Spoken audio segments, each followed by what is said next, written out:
Doctor Rahul বসুমতাৰীৰ হত্যাকাৰীক কঠোৰৰ পৰা কঠোৰতম শাস্তি প্ৰদানৰ বাবে গোগামুখত আজি সদৌ বড়ো ছাত্ৰ সন্থা আৰু জনজাতি ছাত্ৰ সন্থাই গোগামুখ নগৰৰ মাজমজিয়াত দাবী জনোৱাৰ লগতে বন্তি প্ৰজ্বলন কৰে।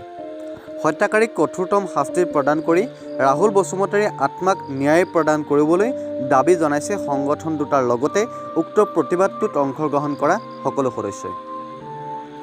হয়, ডাক্তৰ ৰাহুল বসুমতাৰীৰ হত্যাকাৰীক কঠোৰৰ পৰা কঠোৰতম শাস্তি প্ৰদানৰ বাবে গোগামুখত আজি সদৌ বড়ো ছাত্ৰ সন্থা আৰু জনজাতি ছাত্ৰ সন্থাই গোগামুখ নগৰৰ মাজমজিয়াত দাবী জনোৱাৰ লগতে বন্তি প্ৰজ্বলন কৰে।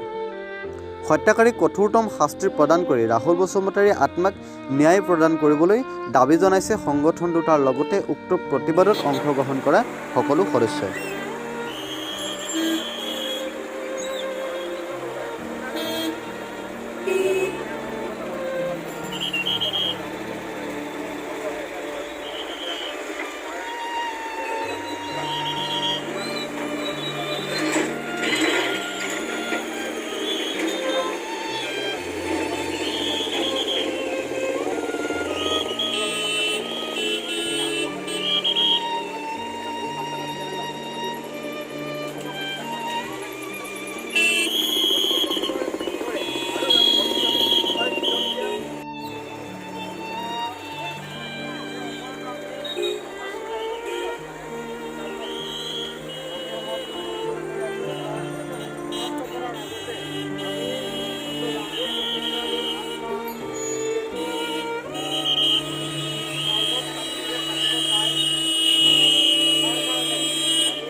যিধৰণে ডক্টৰ ৰাহুল বসুমতাৰী অসমৰ এগৰাকী সুসন্তান, তেখেতক যিধৰণে ৰুমত নিঃসংগভাৱে হত্যা কৰা তাৰ আজি প্ৰতিবাদ জনাইছোঁ। লগতে আমি তেখেতক শ্ৰদ্ধাঞ্জলি জ্ঞাপন কৰিছোঁ।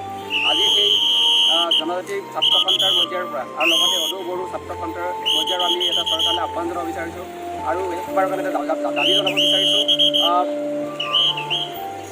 চৰকাৰখনে যিধৰণে আমাৰ বিজেপি নেতৃত্বাধীন চৰকাৰৰ সময়ত যিধৰণে অসমত খিলঞ্জীয়াৰ ওপৰত বাৰম্বাৰ হত্যালীলা চলি আছে, তাৰ আমি গভীৰভাৱে গৰিহণা দিছোঁ। লগতে এটা কথা ক'ব বিচাৰিছোঁ যাতে ডক্টৰ ৰাহুল বসুমতাৰীৰ ক্ষতিপূৰণ আছিলে অসম চৰকাৰে তেখেতৰ 1 কোটি টকা এটা ক্ষতিপূৰণ সাহায্য দিব লাগে। লগতে তেখেতৰ মৃতকৰ পৰিয়ালক এজন মানুহক চৰকাৰী এটা সংস্থাপন দিব লাগে।